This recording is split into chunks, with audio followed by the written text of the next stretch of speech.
이 시간 은혜 받을 하나님의 말씀은 시편 115편 9절로 15절 말씀까지 보겠습니다. 받들어 공독을 하겠습니다. 이스라엘아, 여호와를 의지하라. 그는 너희의 도움이시요 너희의 방패시로다. 아론의 집이요, 여호와를 의지하라. 그는 너희의 도움이시요 너희의 방패시로다. 여호와를 의지하는 자들아, 너희는 여호와를 의지하라. 그는 너희의 도움이시요 너희의 방패시로다. 여호와께서 우리를 생각하사 복을 주시되 이스라엘 집에도 복을 주시고 아론의 집에도 복을 주시며 높은 사람이나 낮은 사람을 막론하고 여호와를 경외하는 자들에게 복을 주시리로다. 여호와께서 너희를 곧 너희와 너희 자손을 더욱 번성하게 하시기를 원하노라.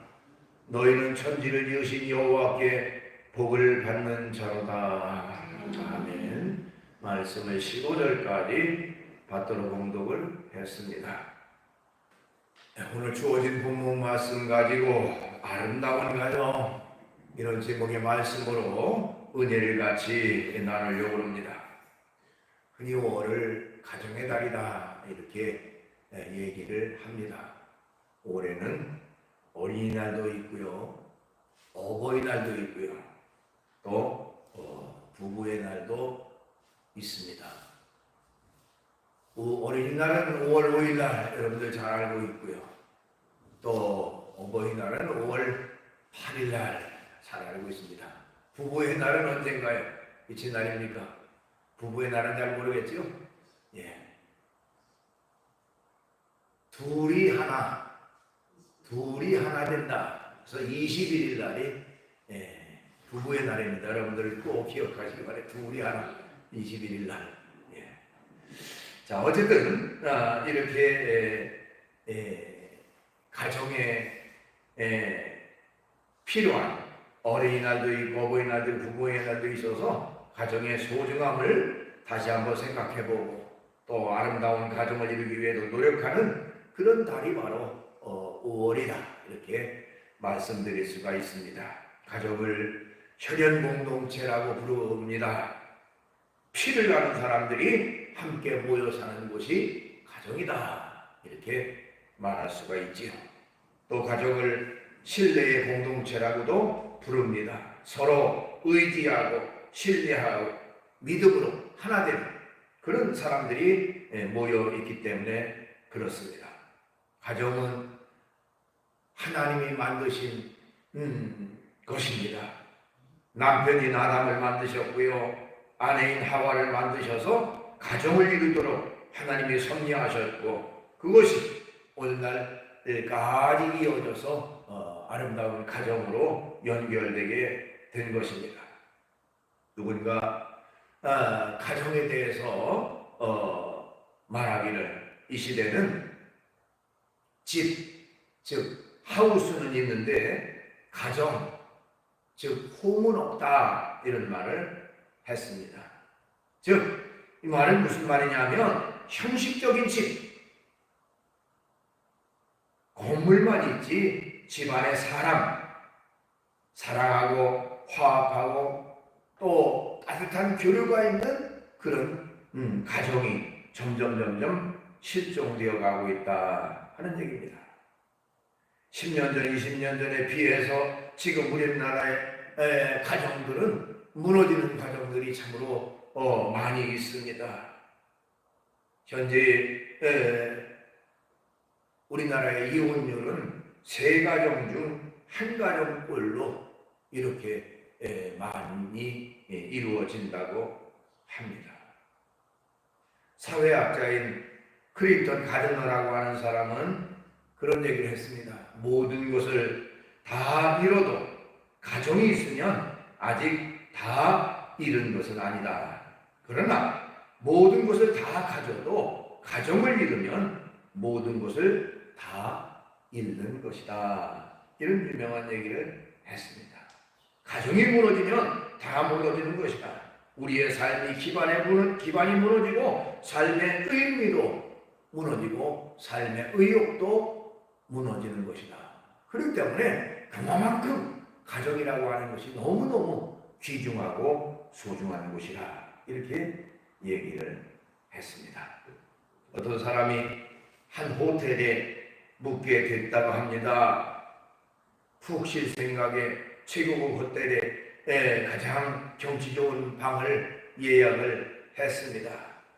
체크인을 하고 예약된 방에 짐을 풀고 있는데 그 호텔에 지배인이 찾아와서 이렇게 인사를 했습니다. 저희 호텔에 찾아주셔서 참으로 감사합니다. 집에서처럼 편히 쉬시기 바랍니다. 인사를 했습니다.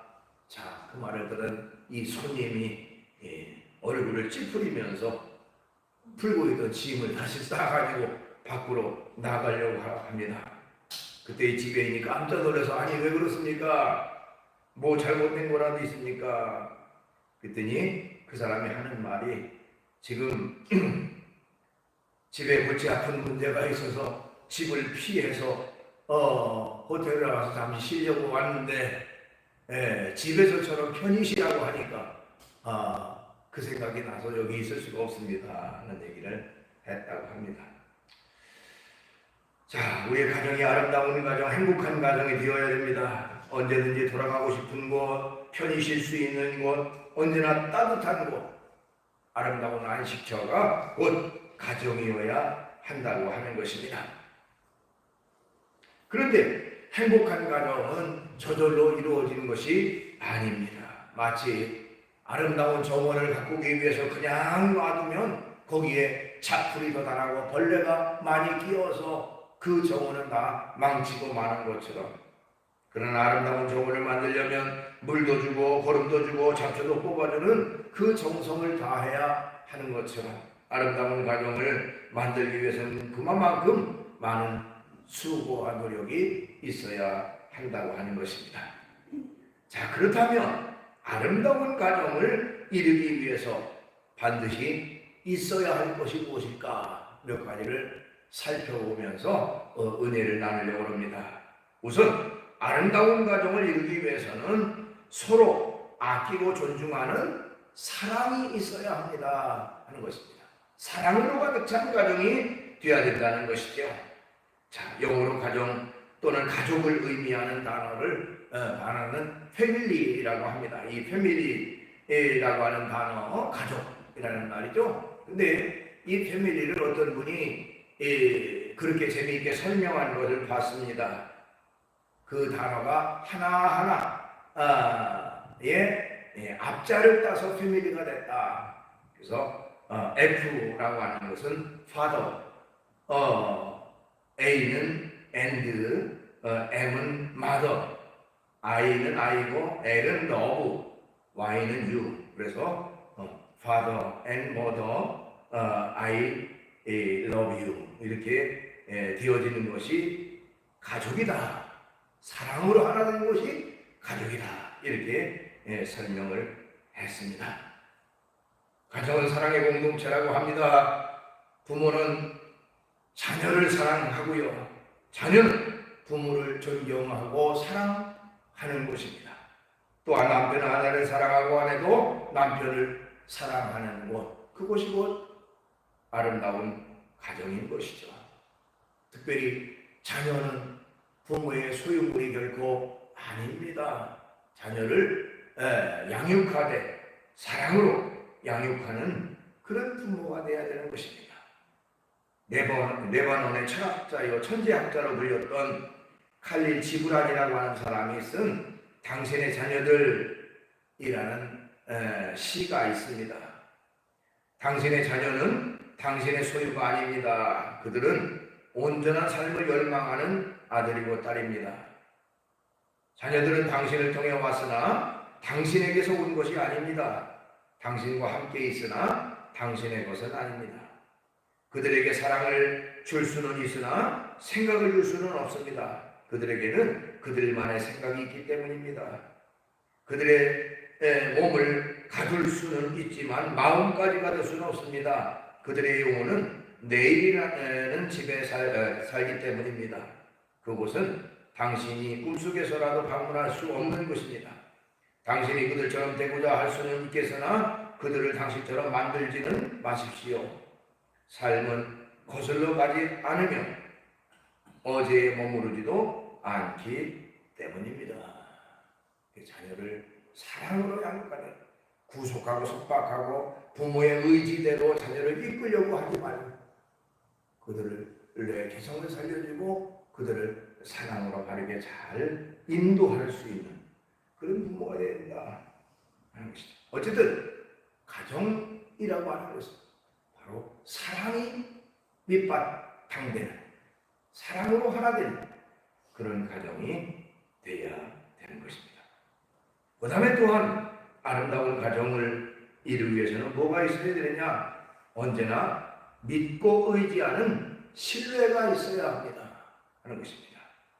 신뢰라고 하는 것은 믿고 의지하며 맡기는 것을 신뢰라고 합니다. 가족 간에는 특별히 신뢰가 있어야 합니다. 사람들은 가까이 있는 사람들은 대개 가까이 있는 사람들의 말보다 멀리 있는 사람 말을 더 잘 믿는 경향이 있습니다. 아내나 남편이나 형제의 말보다 다른 사람의 말에 더 귀를 기울이고 더 신뢰하는 경향이 있습니다. 그러나 그것은 옳은 것이 아니지요. 가까이 있는 사람들의 믿고 신뢰하는 것이 우선이 되어야 되는 것입니다. 고대 왕이 나라를 지배할 때도 왕의 그 근위대장, 왕의 신변을 지키는 사람이나 또 요즘 개념으로 말하면 대통령의 비서실장이나 그들은 모두 왕의 측근 중에 측근을 세웁니다. 가장 신뢰할 만한 사람으로 세우는 것이죠. 그렇지 못할 때에 언제 어느 때 어떤 위험이 닥칠지 알지 못하기 때문에 그렇습니다. 신뢰는 모든 인간관계의 기초인 것입니다. 신뢰를 통해서 더 믿음이 생기고 더 아름다운 결속이 이루어지게 되는 것입니다. 우리가 행복해지려면 잘 소통해야 된다 이런 말을 많이 써요. 요즘 소통이라는 말 많이 사용하죠. 자, 소통을 잘하기 위해서, 즉 다른 사람과 소통을 잘하기 위해서, 또 가족끼리 서로 소통을 잘하기 위해서는 어떻게 해야 되느냐 라고 말할 때에 간단한 세 가지를 말하는 경우가 있습니다. 우선 세 가지를 열어야 된다 하는 것입니다. 열어야 된다. 뭘 열어야 되느냐? 우선 귀를 열어야 된다 하는 것이죠. 귀. 뒤에 무슨 고양이가 한 마리가 들어가요. 자, 귀를 열어야 된다. 자, 우선 귀를 연다고 하는 것은 잘 들어야 된다는 것입니다. 자기 말만 하려고 하지 말고 귀를 열어서 다른 사람의 말을 잘 듣는 자세, 듣는 태도가 있어야 된다는 것이죠.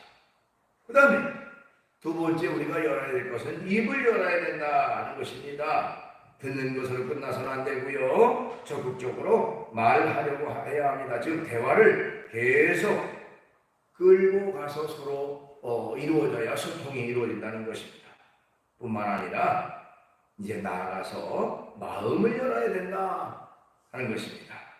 대화를 하면서 서로 마음을 통한다는 느낌을 받을 수 있어야 됩니다. 그래서 계속 대화를 이어가며 또한 마음을 열고 대화하는 그런 자세로 연결이 되어야 된다. 그렇게 해야 올바른 소통이 이루어지고 또한 아름다운 그런 가정 삶을 이룰 수가 있다라고 얘기를 합니다. 어쨌든 아름다운 가정은 바로 이렇게 서로가 서로를 신뢰하는, 신뢰가 밑바탕 되는 가정이 아름다운 가정이다라고 말할 수가 있습니다. 그 다음에 아름다운 가정은요, 나보다 가족 전체를 생각하는 헌신이 있어야 된다 하는 것입니다. 가족 구성원들이 개인주의적으로 자기만 생각하고 다른 식구들 생각하지 않는다면 화목한 가정이 이룰 수가 없습니다. 그렇죠? 가족 구성원들이 나보다 가족 전체를 생각하는 그런 마음이 있을 때에 거기에 비로소 아름다운 화합이 있고 또한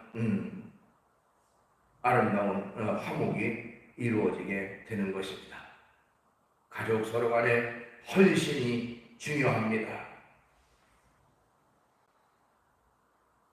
나만 편하려고 하는 그런 모습이 아니라 나의 고난과 어려움도 가족의 편안을 위해서라면 기꺼이 감수하는 그런 자세가 있어야 되는 것입니다. 어떤 사람은 사회봉사활동, 불우시설, 고아원, 양로원 할 것 없이 봉사는 다 도맡아 다니면서 하지만 정작 자기 가정의 부모들을 잘 모시지 못하고 좀 방치하는 그런 사람들도 있습니다. 올바른 태도가 아닌 것이죠. 자신의 부모를 잘 모시지 못하는 사람이 어떻게 다른 사람의 부모, 어려운 사람들을 돕는다고 말할 수가 있습니까? 우선순위가 잘못된 것이죠. 먼저 가정 식구들을 돌보는 것이 중요합니다. 우리가 오래전에 참 재미있게 봤던 영화 중에 하나가 바로 타이타닉이라고 하는 영화이죠. 타이타닉. 그 타이타닉의 주제가를 불렀던 세계적인 팝 가수 셀린 디온이라고 하는 사람은요, 폭발적인 가창력과 맑은 음색을 가지고 세계 최고의 여가수라고 하는 칭송을 들었습니다. 인기 정상을 달리던 그가 돌연히 부와 명예를 거절하고 평범한 가정주부로 돌아가겠다라고 해서 많은 사람들에게 충격을 줬습니다. 그런데 그는 기자회견장에서 다음과 같이 말했습니다. 저의 남편이 지금 후두암에 걸려 투병 중입니다. 지금은 남편에게 내가 가장 필요한 시간입니다. 남편 곁에서 병간호를 하는 일에 최선을 다하려고 합니다. 가수로서의 영광과 명예가 결코 내 인생의 전부는 아니기 때문입니다. 라는 말을 했습니다. 가정이 가정다우려면 서로의 헌신이 반드시 함께 있어야 합니다. 자녀들도 부모를 위해서 헌신하고요. 부모는 물론 자녀를 위해서 헌신하고 서로가 서로를 위해서 헌신하는 가운데 아름다운 가정이 이루어질 수가 있습니다. 그 다음에 아름다운 가정을 이루기 위해서는 용납하고 이해하는 화목이 있어야 하는 것입니다. 서로 용납하고 서로 이해하는 그런 화목이 있을 때에 아름다운 가정이 이룰 수가 있습니다. 어느 동네에 두 집이 서로 맞대고 살고 있는데 한 집은 시부모를 모시고 살아가는 그런 그 대가족 형태를 이룬 가정이고요. 또 한 가정은 젊은 부부 내외만 사는 그런 간단한 가정이었습니다. 근데 이상하게 대가족을 이룬 그 가정에서는 항상 화목하고 웃음꽃이 피는데 부부만 사는 이 단란한 가정은 늘 싸움이 끊이지를 않았습니다. 그래서 이 부부가 이웃집의 그 화목한 모습을 보고 도대체 그 비결이 뭘까 알아보기 위해서 그 이웃집을 방문을 해서 서로 이야기하는 시간을 가졌습니다. 우리 가정은 둘만 사는데도 매일 다투고 싸우는데 어떻게 여러 식구들이 함께 살아가는데도 그렇게 웃음꽃이 피고 매일매일 즐겁게 화목하게 그렇게 살아가고 있습니까? 그 비결이 뭡니까? 라고 물었습니다. 그때에 그 집 그 남자 분이 그런 얘기를 했습니다. 그쪽 두 분은 너무너무 훌륭하신 분들이시고요. 저희 가족들은 모두 바보들이기 때문에 그렇습니다. 그런 얘기를 했습니다. 아니 그게 무슨 말입니까? 좀 설명 좀 해주세요. 그랬더니 오늘 아침에 있었던 일입니다. 내가 출근하다가 그만 이 그릇에 물을 담아놓는 그릇을 발로 이렇게 그릇에 물을 엎어버렸습니다. 그래서 집에 그 물바다가 됐어요. 그래서 즉시 아내에게 내가 그만 발을 잘못 디뎌가지고 물 그릇을 엎어서 이렇게 됐다고 미안하다고 사과를 했는데, 그랬더니 저희 아내가 나에게 하는 말이 무슨 말입니까? 제가 생각도 없이 물그릇을 거기다 놔가지고 그렇게 됐습니다. 오히려 내가 미안합니다. 그랬더니 옆에 있던 저희 어머니께서 아니다, 나이 쌀이나 먹은 내가 그것을 보고도 그대로 두었으니 내가 잘못한 일이다 라고 했습니다. 서로가 서로를 위해서 이렇게 잘못을 빌리고 용서를 구하니 우리 가정엔 서로 이해하는 가정이 됐고 또 화목한 가정이 됐습니다. 그 얘기를 듣고 뭔가 깨달은 게 있어서 젊은 부부도 집에 와서 서로를 이해하고 서로를 뭔가 용서하고 화목한 가정을 이루며 살았다고 하는 것입니다. 자, 가와만사성이라는 말이 있습니다. 집안이 화목하면 모든 일이 잘 된다 하는 것이죠. 또한 가정이라고 하는 것은 행복의 기본단이라고 말하기도 합니다. 인간의 행복을 추구한다면 가장 먼저 가정을 통해서 화목을 이루고 행복해야 모든 일이 행복으로 연결된다고 하는 것입니다. 남에게 책임을 전가하고 남을 비판하는 그런 태도가 아니라 오히려 자신의 부족과 허물을 인정하고 다른 사람을 이해하고 또한 수용하는 그런 태도가 있을 때에 화목이 오고 행복이 오는 것이죠. 가족 구성원이 서로 한마음 한뜻 되고 서로가 서로를 아끼고 사랑하고 존중하는 그런 태도가 있어야 되는 것입니다. 말씀을 정리합니다. 하나님이 허락하신 것이 가정입니다. 맨 처음 가정을 만드신 하나님이 우리에게 그 가정을 통해서 사랑 있는 가정, 신뢰가 있는 가정, 헌신 있는 가정, 화목 있는 가정을 이루어서 아름다운 가정이 되고, 그래서 하나님 앞에 영광을 돌리고 또한 많은 사람들에게 하나님의 사랑을 증거하며 살아가는, 그야말로 주님 안에서 화목하고 행복한 그런 가정이 되기를 주의 이름으로 축원합니다. 기도하겠습니다. 거룩하신 하나님을 찬양합니다. 오늘 이 시간 저희들을 주의 전에 이끌어 주시고 예배를 영광을 하심을 감사합니다. 특별히 5월은 가정의 달이라고 했는데 가정의 소중함을 깨닫고 우리 믿음의 성들이 먼저 그리스도의 사랑으로 온 가족들을 사랑하고, 그래서 진정 하나님 안에 아름다운 가정, 행복한 가정 이루는 우리 성도 모두가 되어줄 수 있도록 인도해 주시옵소서. 서로가 서로를 사랑하고 신뢰하고 헌신하고 화목한 가정이 다 되어질 수 있도록 인도해 주시기를 원합니다. 예수님의 이름으로 기도하옵나이다. 아멘.